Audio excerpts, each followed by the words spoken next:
要把这些照片都搬到新房去。朋友们看看，这张是我小时候在上海的时候，这是我妈妈。这个是00年的时候在拙政园，这个是在西藏骑牦牛，这个是我跟我弟弟13年的时候，2个人笑得多开心啊！时间最无情，我也有4、5年没有见过他了。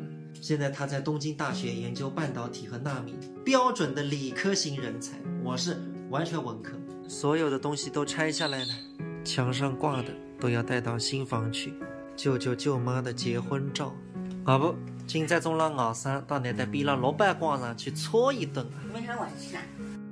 出发但没带去。不，今朝到那去尝尝一个蛮好吃的江浙菜。我到三间最近3个礼拜去吃3趟子。已经一而再再而三去吃了，为什么是没还给？绿宝广场的这个老板良心的，这个地下车库非常的大，10几年都不要停车费，大家随便停啊。长辈是个宝，我们一定要珍惜他们。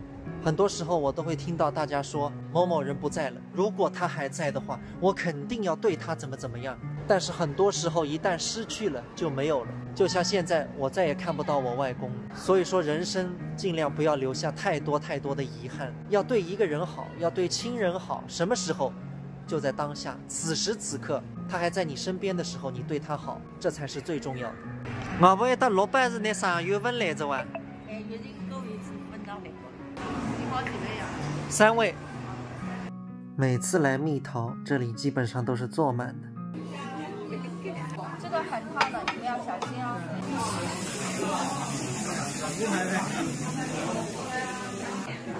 姐姐看阿能。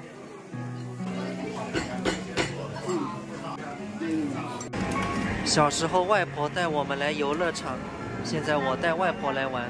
我们那看那吃啥个领着那照。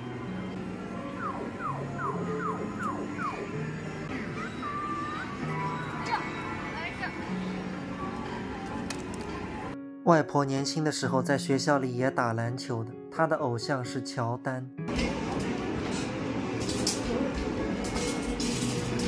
年过80的外婆和我一起打篮球，这一刻胜负已然不重要了。